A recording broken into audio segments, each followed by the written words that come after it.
వైద్యం వ్యాపారం అయిపోయి గల్లీకో మున్నాబాయ్ ఎంబీబీఎస్ పుట్టుకొస్తున్న వేళ ఒక డాక్టర్ ఒక కొత్త సంకల్పంతో మన ముందుకు వస్తున్నారు. అలాంటి డాక్టర్ను నేను మీకు పరిచయం చేస్తున్నా. ఆయన కరీంనగర్కి చెందిన తాటిపాముల సురేష్ కుమార్. మొత్తంగా బయట పేదవాడు సామాన్య మధ్యతరగతి వాడు భరించలేని ఆపరేషన్స్ను ఒక 100 ఆపరేషన్స్ను కేవలం నెల రోజుల్లో చేయాలనే ఒక సంకల్పం తీసుకున్నారు. అసలు ఆయన సంకల్పం వెనుక కారణం ఏంటి? ముఖ్యంగా ఇప్పటికే ఆయన సన్షైన్ సీఈఓగా కరీంనగర్లో సేవలు అందిస్తున్నారు. గతంలో ఐఎంఏ అధ్యక్షుడిగా కూడా పనిచేశారు. ఒకసారి ఆయనతో మాట్లాడదాం. ఏంటి ఈ సంకల్పం వెనుక కారణం ఏంటి ఒకసారి మాట్లాడదాం. సార్ చెప్పండి, ముఖ్యంగా ఎందుకు ఈ సంకల్పం ఎందుకు తీసుకున్నారు సార్? నేను ఒక సర్జన్గా లాస్ట్ 22 ఇయర్స్ నుండి ప్రాక్టీస్ చేస్తున్నాను సార్. దేవుని దయ వల్ల ప్రజల యొక్క మద్దతు అందరి సహకారంతో నేను మంచిగా సెటిల్ అయినాను సార్. నాకు ఎంతో తీసుకున్న నేను సమాజానికి ఎంతో కొంత ఇవ్వాలన్న ఉద్దేశం నాకు ఎప్పటి నుండో ఉంది. ఇంతకుముందు కూడా నేను ఎన్నో ఫ్రీ హెల్త్ క్యాంప్స్ కానివ్వండి, ఫ్రీ సర్జరీస్ కానీ రకరకాలుగా చేయడం జరిగింది. ఇప్పుడు ఏంటంటే ఒక 100 మంది పేదలకు, అంటే బిలో పావర్టీ లైన్ ఉన్న వాళ్ళకి, రేషన్ కార్డు ఉన్న వైట్ రేషన్ కార్డు ఉన్న వారికి ఉచితంగా 100 సర్జరీలు, అంటే ఇందులో హాస్పిటల్ ఛార్జ్ కానివ్వండి, సర్జన్ ఛార్జ్ కానివ్వండి, అనస్థీషియా కానివ్వండి, ఐసీయూ కానివ్వండి, బెడ్ ఛార్జ్ కానీ ఏది కూడా లేకుండా ఫ్రీగా సర్జరీ చేయాలనేది నా ఉద్దేశము. దీంట్లో మెయిన్గా ఏంటంటే సార్, బీయింగ్ ఏ జనరల్ సర్జన్గా ఈ జనరల్ సర్జరీకి సంబంధించిన ఆపరేషన్లు ఫ్రీగా చేద్దామని నిర్ణయించుకోవడం జరిగింది సార్. ఇందులో సార్ ఇప్పుడు మీరు జనరల్ సర్జన్గా ఉన్నారు. ల్యాప్రోస్కోపీ కావచ్చు, వెరికోస్ కావచ్చు, ఇలాంటి అన్ని అంశాల పట్ల మీకు 22 ఏళ్ల అనుభవం ఉంది. అయితే ఇవాళ వైద్యం వ్యాపారం అయిపోయింది. చాలామంది కూడా ఇవాళ సోషల్ మీడియా యుగంలో చాలామంది ఒక ఫేమ్ కోరుకొని ఈ విధంగా చేస్తున్నారని కూడా అనుకోవచ్చు కదా. దానికి భిన్నంగా మీరు ఏం చెప్తారు సార్? ఆనెస్ట్లీ మీరు చెప్పాలంటే వ్యాపారం కోసం కూడా అనుకోవచ్చు, కానీ ఐఎమ్ వెరీ హ్యాపీ. అట్లా చేయాలనుకుంటే నేను హిడెన్గా మెడిసినో ల్యాబో ఇంకేదో ఎక్స్ట్రా అని కూడా పెట్టి చెప్పొచ్చు, కానీ నా ఉద్దేశం అది కాదు. ప్యూర్లీ సేవ. ఇప్పుడు right now my age is 50. I feel నాకు ఒక సేవ చేయాలన్న ఒక ఉద్దేశం, ప్లస్ అది చేస్తే దేవుడు నాకు ఆ బ్లెస్సింగ్స్ ఇస్తారని. ఎందుకంటే నేను ఒక గవర్నమెంట్ కాలేజ్ ఉస్మానియాలో నా ఎంబీబీఎస్ చేసిన, పీజీ కూడా గాంధీలో చేసిన, నా MS general surgery I'm best out going student from Osmania university. Even I did many thousands of cases. నా ఎక్స్పీరియన్స్ ఎంతో కొంతమందికి, అంటే ఒక సముద్రంలో ఒక బొట్టులాగా చేస్తే ఆత్మసంతృప్తి ఉంటుందని చేయడమే sir. Nothing commercial in this sir. Sir ఇప్పుడు మీరు 100 ఆపరేషన్లో ఒక యజ్ఞం చేపట్టబోతున్నాం అని చెప్తున్నారు కదా. సో దానికి ప్రొసీజర్ ఏ విధంగా ఉంటుంది? ఎలాంటి ఆపరేషన్స్ ఉంటాయి అందులో? ఇందులో ఏంటంటే సార్, ఈ May 1 నుండి 31 వరకు స్క్రీనింగ్ క్యాంప్ చేస్తాం సార్. వచ్చిన వాళ్ళందరినీ వాళ్ళు ఎలిజిబులా కాదా, వాళ్ళకు ఎలిజిబుల్ అయితే ఏమైనా కోమార్బిడ్ కండిషన్స్, హార్ట్ ప్రాబ్లము, ఇతరత్ర ఏమైనా ప్రాబ్లమ్స్ ఉన్నాయా ఏందని వాళ్ళకి స్క్రీనింగ్ చేశాక ఎలిజిబుల్ అయిన వాళ్ళందరికీ ఒక డేట్ ఇచ్చేసి ఆ డేట్ ప్రకారం వాళ్ళని పిలిచి సర్జరీ చేసి పంపిస్తాం సార్.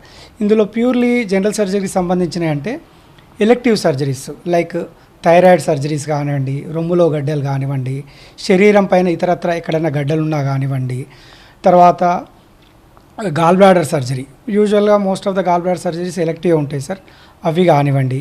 హెర్నియా సర్జరీసు, అది ఇంగ్వైనల్ హెర్నియా కానివ్వండి, ఎపిగాస్ట్రిక్ హెర్నియా, వెంట్రల్ హెర్నియా కానివ్వండి, హైడ్రోసిల్ సర్జరీస్, ఇట్లా ఎలెక్టివ్ సర్జరీస్ ఏమన్నా ఉన్నా కానీ వీటిని చేద్దామని. ఇంకొక ఉద్దేశం ఏంటంటే సార్, మా సన్షైన్ హాస్పిటల్లో ఆర్థోపెడిక్ సర్జన్ కూడా మాకు అందుబాటులో ఉంటారు, వారి సేవలు ఉంటాయి. మనకు ఆరోగ్యశ్రీ ఇలా లాంగ్ బోన్ ఫ్రాక్చర్స్ వాటికి మనకు ఫ్రీ సర్జరీస్ వస్తాయి. చాలామంది ఏంటంటే డబ్బులు పెట్టుకోలేక ఇంప్లాంట్స్, అంటే వాళ్ళకి వేసిన రాడ్లు తొలగించుకోరు, వాళ్ళకు కూడా రాడ్ తొలగించే సర్జరీని కూడా ఫ్రీగా చేద్దామని కూడా ఆలోచన చేస్తున్నాను సార్. సార్ ఇప్పుడు జనరల్గా మీరు ఆరోగ్యశ్రీలో ఇట్లాంటి సేవలకు కూడా వాస్తవంగా మీరు గవర్నమెంట్ హాస్పిటల్కి వెళ్తే దొరుకుతుంది తప్ప ప్రైవేట్ హాస్పిటల్స్లో దొరకని సర్జరీస్ను మీరు ఇప్పుడు ఎంచుకున్నట్టుగా తెలుస్తుంది. ఎందుకంటే జనరల్ సర్జరీస్ అన్నీ ఇప్పుడు నేను చెప్పిన సర్జరీస్ ఏవైనా కానీ ప్రైవేట్ హాస్పిటళ్ళల్లో ఆరోగ్యశ్రీ రాదు. కేవలం మెడికల్ కాలేజెస్ లేకపోతే గవర్నమెంట్ హాస్పిటల్లో మాత్రమే ఆరోగ్యశ్రీ సేవలు అందుబాటులో అవుతాయి. వీటిని ప్రైవేట్గా మనము ది బెస్ట్ కార్పొరేట్ హాస్పిటల్లో ఫ్రీగా చేయడం మా ఉద్దేశం సార్. సార్ ఇప్పుడు వాస్తవంగా చాలామంది వైద్యులు మనం చూస్తున్నాం మార్కెట్లో, వాళ్ళు సోషల్ మీడియాను ఉపయోగించుకుంటున్నారు, వాళ్ళు చాలా రకాలుగా అంటే బాగా వైరల్గా మారుతున్నారు. అయితే వాళ్ళు అన్నింటినీ కలగాపులగా చేసి చెప్తున్న దాని పట్ల జనం కానీ రోగులు కానీ అట్రాక్ట్ అవుతున్నారు. దీన్ని ఎలా విడవచ్చు ఒక డాక్టర్గా? ఇట్లాంటి టాక్టిజము నిలుస్తుందంటారా? ఒక డాక్టర్గా, అనుభవం ఉన్న డాక్టర్గా ఏం చెప్తారు మీరు? సార్ ఒక్కటి మీరు అన్నట్టు సోషల్ మీడియాలో ఇప్పుడు నేను కూడా ఇన్స్టాగ్రామ్లో కానివ్వండి, యూట్యూబ్లో కానీ చూస్తున్నాను. డిఫరెంట్ ప్రొఫెషనల్గా కాకుండా అదర్ దాన్ ప్రొఫెషనల్ ఇష్యూస్ ఎన్నో దే ఆర్ ప్రమోటింగ్. బట్ ఏదైనా కానీ ఒక పేషెంట్ కానీ రోగి కానీ ఏం చూస్తాడంటే డాక్టర్ దగ్గరకు వచ్చినాక ఆయన ఇచ్చే ట్రీట్మెంటు, మాట్లాడే విధానము, అల్టిమేట్గా రిలీఫ్, ఇవి మాత్రమే నిలుస్తాయి. లాంగ్ టర్మ్లో ఎవరైతే పేషెంట్ ఓరియంటెడ్గా అంటే పేషెంట్ సెంట్రిక్గా పనిచేస్తారో వాళ్ళకు మాత్రమే ప్రాక్టీస్ నిలుస్తుంది. ఇవన్నీ short cuts, they won't stand in between patient and doctor sir. అంటే సార్ దీన్ని ఇంకా మరింత లోతుగా చెప్పాలంటే, ఇప్పుడు మీరు ల్యాప్రోస్కోపిక్ సంబంధించి సర్జన్గా ఉన్నారనుకోండి, దానికి కన్ఫైన్ అయ్యి అదే సర్జరీలు చేయడంలో మీరు ఎక్స్పర్ట్ అయి ఉంటారు. కానీ మిగిలిన అంశాల పట్ల కూడా, మిగిలిన రంగాల్లో కూడా తలదూర్చి ఒక డాక్టరు ముందుకెళ్ళడాన్ని మీరు ఒక డాక్టర్ ఎలా చూస్తారు? It is unfair sir. ఎందుకంటే డాక్టర్ వృత్తికి సంబంధించి అంటే తన స్పెషాలిటీకి సంబంధించి వేరే దాని గురించి చెప్పడం అనేది పేషెంట్స్ని కానివ్వండి, రోగులను కానివ్వండి, సమాజాన్ని కానీ మిస్గైడ్ చేసినట్టు అవుతుంది సార్. నా పర్సనల్గా అయితే స్ట్రాంగ్లీ కండెమ్ చేస్తాను సార్. మీరు ఐఎంఏ అధ్యక్షుడిగా కూడా పనిచేశారు కదా, ఇలాంటివి చేసినప్పుడు, అలాంటి డాక్టర్లను గుర్తించినప్పుడు వారిపైన చట్టపరమైన చర్యలు, లీగల్ యాక్షన్స్ ఏమైనా తీసుకునే అవకాశం ఉంటుందా? ఎప్పుడైనా ఇట్లాంటి సంఘటనలు జరిగాయా, మీ దృష్టికి వచ్చాయా? సార్ యూజువల్గా బీయింగ్ ఏ డాక్టర్గా మాకేందంటే medical council, state medical council అనేది ఉంటుంది. వారి దృష్టికి వస్తే వాళ్ళు ఖచ్చితంగా యాక్షన్ తీసుకుంటారు సార్. వాళ్ళు నోటీసులు పంపిస్తారు. వాళ్ళకు నిజంగా కూడా వాళ్ళ దోషిగా తేలితే వాళ్ళను టర్మినేట్ చేయడం కానివ్వండి, కొన్ని రోజులు సస్పెండ్ చేయడం కూడా జరుగుతుంది సార్. ఇంతకుముందు జరిగిన ఇన్సిడెంట్స్లు కూడా ఉన్నాయి సార్. సార్ ఇప్పుడు మీరు 50వ పుట్టినరోజు సందర్భంగా బంద్ ఆపరేషన్ల ఒక కార్యక్రమానికి శ్రీకారం చుట్టబోతున్నారు. సో 22 ఏళ్ల సర్వీస్లో మీకు ఎప్పుడు అనిపించింది, ఇప్పుడు ఎందుకు అనిపించింది, కారణం ఏంటి? అంటే దీని వెనుక బలమైన ఏదో కారణం ఉంటుంది కదా, ఏం కారణం సార్? ఒక్కటి చెప్పాలంటే నేను ఇంతకుముందు కూడా చాలామందికి ఉచిత ఆపరేషన్లు చేయడం జరిగింది సార్. ఫర్ ఎగ్జాంపుల్ చూసుకుంటే ఒక 2 times free laparoscopic cholecystectomy camp చేశాను, హెర్నియా సర్జరీ క్యాంప్ చేశాను, పైల్ సర్జరీ క్యాంప్ చేశాను. ఎంతోమంది పేదవాళ్ళకు ఫ్రీగా సర్జరీలు కూడా చేయడం జరిగింది. ప్లస్ ఇప్పుడు కొందరిని చూస్తూ ఉంటారు sir. For example doctor Palanivel గారని Coimbatore sir, is a famous laparoscopic surgeon, world renowned. వారి బయోగ్రఫీ కూడా రీసెంట్గా చదివాను. మొన్న రీసెంట్గా కూడా మన కరీంనగర్కి వచ్చారు. వారి బయోగ్రఫీలో చూస్తుంటే 100 మంది పేదలకు ల్యాప్రోస్కోపిక్ హెర్నియా సర్జరీలు ఫ్రీగా చేశారు సార్. చేసింది ఇన్స్పైర్ చూసినాక వై ఐ షుడెంట్ డూ అనిపించింది. దెన్ ఈ ప్రాజెక్ట్ నేను తీసుకోవడం జరిగింది సార్. దేవుడు ఆశీర్వాదం బాగుంటే ఇంకా ముందు కూడా అలాంటి సర్జరీస్ నాకు చేయాలన్న కోరిక ఒకటైతే ఉంది సార్ నాకు. సార్ ఇప్పుడు చాలామంది ఎవరైనా అంటే గల్లీకి ఒక మున్నాబాయ్ ఎంబీబీఎస్ లాంటి డాక్టర్స్ వస్తున్నారు. ఈ క్రమంలో చాలామంది సోషల్ మీడియాలోనో వాళ్ళకు సంబంధించి చూసినప్పుడు స్పందించి అక్కడికి పరుగులు పెడుతున్నారు. మొత్తంగా సైంటిఫిక్గా వయోబుల్గా ఉందా లేదా అనేది ఒకటి చూడకుండా, తరచి చూసుకోకుండా అలా వెళ్ళడాన్ని ఎట్లా చూడవచ్చు? అలాంటి వాటికి అడ్డుకట్ట వేయాలంటే డాక్టర్ల సమాజం ఏం చేయాల్సి ఉంటుంది సార్? సార్ బేసికల్లీ ఇప్పుడు మీరు గల్లీకో మున్నాబాయి లేకపోతే non medical people hospital establish చేయడము, దీనికి అన్నిటికీ సార్ మన గవర్నమెంట్ కానివ్వండి, IMA, state IMA, national IMA, local bodies, at the same time and medical council ఉన్నది సార్.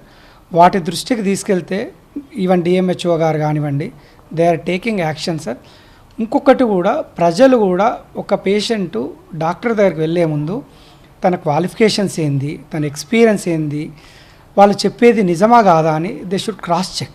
ఇప్పుడు మన అదృష్టం ఏంటంటే సార్, ఒకప్పుడు అంటే మనకు దొరకకపోయే ఇన్ఫర్మేషన్ ఈరోజు artificial intelligence like chatbot, ChatGPT, Gemini, whatever it is sir, we should cross check them. వాళ్ళు చెప్పే దాంట్లో ఎంత రిలయబిలిటీ ఉంది అని ఆలోచించి then they should move forward sir. Sir ఇప్పుడు మీరు ల్యాప్రోస్కోపిక్ కావచ్చు, వెరికోస్ కావచ్చు, ఇవన్నిటిల్లో కొంత ఎక్స్పర్టైజ్ అయి ఉన్నారు కాబట్టి ఇలాంటి వాటి పట్ల జనం ఎట్లా ఆలోచించాలి, ఏ విధంగా అప్రమత్తంగా ఉండాలి, ఏమైనా చెప్పగలుగుతారా? చెప్తాను సార్. ఇప్పుడు కరెంట్ టెక్నాలజీ ఏంటంటే we're in a era. Laparoscopy, laser varicose veins, laser piles, even laser in ophthalmology, dermatology, everything ఏందనంటే ప్రజెంట్ డే కాన్సెప్ట్ ఏంటంటే డే కేర్ సర్జరీస్ లేకపోతే ఆఫీస్ ప్రొసీజర్స్. మనము ఎంత తొందరగా డాక్టర్ దగ్గరికి వెళ్ళి ఎంత తొందరగా ట్రీట్మెంట్ తీసుకొని క్యూర్ అయ్యి early to duty, less pain and ఖర్చు కూడా తగ్గరు. ఇవి దీనివల్ల ఏమవుతుందంటే పేషెంట్ కాంప్లియన్స్ పెరుగుతుంది, రికవరీ ఫాస్ట్గా ఉంటుంది. ఇది అనేది it is the necessity of the day. ఖచ్చితంగా వీటిని మనము వినియోగించుకోవాల్సిందే. దీని గురించి డాక్టర్ దగ్గరికి వెళ్ళినప్పుడు మనం కూలంకషంగా డిస్కస్ చేయాలి. Then we should go for those things. It's like ఏంటంటే using smartphone over the button phone. Honestly చెప్పాలంటే ఏంటంటే smartphone is better than the button phone. Sir, ఇప్పుడు మీరు దాదాపు 22 ఏళ్ల సర్వీసులో మీరు ఎదుర్కొన్న సవాళ్ళు ఏంటి? వైద్య రంగంలో ఇంకా ఏం మార్పులు వస్తే బాగుంటుంది? అసలు సైంటిఫిక్గా ఈ జనం ఆలోచించే విధంగా వాళ్లకు సేవలు అందే విధంగా ఏం చేస్తే బాగుంటుందంటారు? సార్ 22 ఇయర్స్ నా ప్రాక్టీస్ చూసుకుంటే సార్ టెక్నాలజీ అనేది మెడిసిన్లో చాలా పెరిగింది, నెంబర్ ఆఫ్ డాక్టర్స్ పెరిగింది, quality of services to the patients అనేది చాలా పెరిగింది. వీటితో పాటు ఒకటి చూసుకుంటే డిసడ్వాంటేజ్ థింగ్ ఏంటంటే మెడికల్ కాస్ట్ అనేది చాలా పెరిగింది. దీన్ని మనం ఏం చేయాల్సి వస్తుంది అంటే అఫోర్డబిలిటీ అనేది పేషెంట్స్కు పెంచుతూ better care, better services with fast recovery, fast to duty అనేది మనం చేయగలిగితే definitely it will be beauty to the medicine and to the patients. Sir, ఇప్పుడు చాలామంది పేషెంట్స్ వస్తున్నప్పుడు కనీసం ఒక డాక్టరు వాళ్ళతో సరిగా మాట్లాడాడు. ఫస్ట్ ఒక పేషెంట్తో ఒక డాక్టర్ కనెక్ట్ అయ్యి బాగా మాట్లాడితే వాడి సగం రోగం పోతుంది అనేది ఒక నానుడి. సో అలాంటి పరిస్థితులు మనకు హాస్పిటల్స్లో కనిపిస్తలేవు కదా. సో మీరేమైనా చెప్పదలుచుకున్నారా ఇట్లాంటి విషయాల్లో? ఒక డాక్టర్స్ కావచ్చు. 100% sir. The only thing I can tell to my colleague doctors పేషెంట్స్కి ఏంటంటే communicate. The more you communicate with the patient జబ్బు కానీ విషయాలు కానీ నీకు ఇతరత్ర ఎక్కువ తెలుస్తాయి. దానివల్ల you can treat better and you can better relationship with the patient అనేది స్ట్రాంగ్గా డెవలప్ అవుతుంది. దానివల్ల డాక్టర్ పేషెంట్ ఇష్యూస్ కానీ తగ్గుతాయి, బెటర్ ట్రీట్మెంట్ ఇస్తాము, బెటర్ ఫాలోఅప్ ఉంటుంది. కనుక ఎప్పుడు కూడా పేషెంట్ను ఏదో ఒక వస్తువులాగా లేకపోతే మెటీరియల్ లాగా చూడడం అనేది ఎప్పటికీ పనికిరాదు. డాక్టర్కు పేషెంట్కు ఉన్నది రిలేషన్ ఏంటంటే బియాండ్ ఒక మెటీరియలిస్టిక్ రిలేషన్ కాదు, it is a holistic relation. దానివల్ల చాలా ఇష్యూస్ ఇప్పుడు ఎన్నో హాస్పిటల్లో గొడవలు అవుతున్నాయి చూడండి, అవన్నీ అసలు 100% ఖచ్చితంగా తగ్గించగలుగుతాం సార్. అంటే జనరల్గా ఇప్పుడు ర్యాపిడ్గా మొబైల్ విప్లవము, మీరు అన్నట్టు ఆర్టిఫిషియల్ ఇంటెలిజెన్స్, ఇవన్నీ ఏరాలో మనిషి చాలా వేగంగా స్పీడ్గా పరిగెత్తాల్సిన పరిస్థితుల్లో మనిషి ఒక ఆరోగ్యకరమైన సమాజాన్ని నిర్మించుకోవాలంటే ఒక డాక్టర్గా ఏం చెప్తారు చివరగా? వన్ థింగ్ సార్, పేషెంట్ను ఎంపతిగా అంటే సింపతితోటి పేషెంట్ లాగా ఒక హోల్ బాడీ అప్రోచ్, ఒక జబ్బులాగా ఏదో జబ్బుతోటి వచ్చింది ఆపదతోటి వచ్చిందని కాకుండా పేషెంట్ లాగా తన పేషెంట్ ప్రాబ్లంను తన ప్రాబ్లం లాగా ఆలోచించి ప్రతిదీ కూలంకషంగా చర్చించి అవసరం ఉన్న చోట మాత్రమే ఇన్వెస్టిగేషన్స్ చేస్తూ technology up to the knowledge, ఇప్పుడు మనకు ఎంతో టెక్నాలజీ టెక్నాలజీ అంటున్నాం కదా, దాన్ని వాడుతూ బేసిక్ మెడికల్ సైన్స్ను వాడుకుంటూ రెండింటిని ఇంటర్ప్రిట్ చేసి డయాగ్నోస్ చేసి ప్రాపర్ ట్రీట్మెంట్, అవసరం ఉంటేనే సర్జరీ చేయడం, అవసరం ఉంటేనే మెడిసిన్ రాయడం, అట్లా చేయడం వల్ల మా ప్రొఫెషన్కు డిగ్నిటీ వస్తుంది. At the same time we can give better treatment to the patient and we can win heart of the patient sir. Sir, మీరే అన్నారు ఒక మాట, ఇప్పుడు అంటే అవసరమైన ఇన్వెస్టిగేషన్స్ మాత్రమే చేయడం అని అన్నారు. కానీ చాలా చోట్ల ఇప్పుడు ఒక చోట అవసరమైన ఇన్వెస్టిగేషన్స్ చేయించుకున్న తర్వాత అనుకోకుండా ఇంకొక డాక్టర్ దగ్గరికో లేకుంటే హాస్పిటల్కో వెళ్ళాల్సి వచ్చినప్పుడు అక్కడ మళ్ళీ రీఇన్వెస్టిగేట్ చేయడం వల్ల చాలామంది పేషెంట్స్ వాటిని భరించలేని పరిస్థితుల్లో ఆ టెస్టులకు డబ్బులు చెల్లించలేని పరిస్థితులు కూడా మనం చూస్తున్నాం. ఇట్లాంటి వాటి పట్ల ఎట్లా ఉండాలి వైద్య సమాజం అంటే sir it is sole discretion of the doctor. ఇప్పుడు ఒక పేషెంట్ తన దగ్గరకు వచ్చిండంటే ఫర్ ఎగ్జాంపుల్ సార్, ఇప్పుడు నేను బీయింగ్ సర్జన్గా బాటం కేసెస్ చూస్తున్నాను అనుకోండి, ఫిస్టులా యానో లేకపోతే పెరియానల్ యాబ్సెస్ ఉందంటే ఇప్పుడు మెడికల్ లాంగ్వేజ్లో కానీ ఇప్పుడున్న ప్రజెంట్ కండిషన్లో MRI scan is the best investigation. Patient right అనుకోవచ్చు, రాంగ్ అనుకోవచ్చు, but with MRI I will get the right diagnosis, with that I can give best treatment.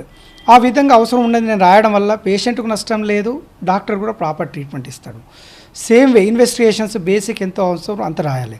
Immediate ఇంకో డాక్టర్ దగ్గరికి వెళ్ళినప్పుడు రాస్తున్నారు అంటారు, కానీ డాక్టర్ నిజంగా అవసరం అనుకుంటే రాయడం బెటరు. అవసరం లేకుండా రాయడం వల్ల హాస్పిటల్కి వచ్చే బెనిఫిట్ ఎంత ఉంటుందో తెలియదు, కానీ పేషెంట్కి మాత్రం ఖచ్చితంగా నష్టం జరుగుతుంది sir. It should be avoided and strongly as a doctor I condemn it sir. Sir మీరు అన్నారు ఒక మాట, ఇప్పుడు తరచూ ఆందోళనలు డాక్టర్ల హాస్పిటల్స్లో ఇలాంటివి రాకుండా, అంటే వాళ్ళు కనీసం పేషెంట్స్ను వచ్చేంత వరకు ఒక తీరు, వచ్చే లోపలికి అడుగుపెట్టిన తర్వాత ఒక తీరుగా ప్రవర్తించడంతో ఇట్లాంటివి వస్తున్నాయి అనుకోవచ్చా, లేకుంటే అక్కడ వేరియస్ ప్రాబ్లమ్స్ ఆ సందర్భానికి అనుగుణంగా పుట్టడం వల్ల ఇట్లా జరుగుతుందా, ఏమనుకోవచ్చు సార్?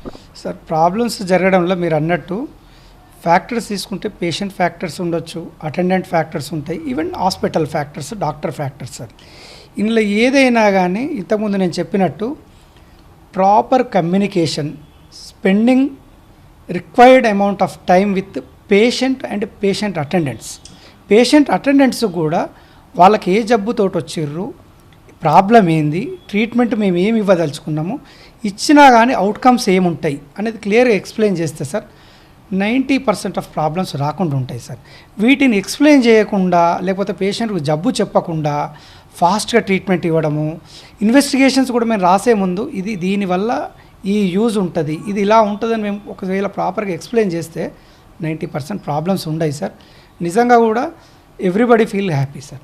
సార్ ఒకటి చివరగా చెప్పండి, మీరు మీ ప్రొసీజర్ ఎప్పుడు ప్రారంభించబోతున్నారు? ముఖ్యంగా ఈ 100 ఆపరేషన్లకు సంబంధించి ఈ యజ్ఞాన్ని పూర్తి చేసిన తర్వాత ఇంకా, అంటే మీరు మీ డాక్టర్గా మీకున్న అనుభవాన్ని ఇంకా ఈ సమాజానికి ఎట్లా అందించబోతున్నారు? Sir definitely once I complete this thing mission, definitely I will be doing free surgeries sir. ఇంకా ఎక్కువ చేస్తాను.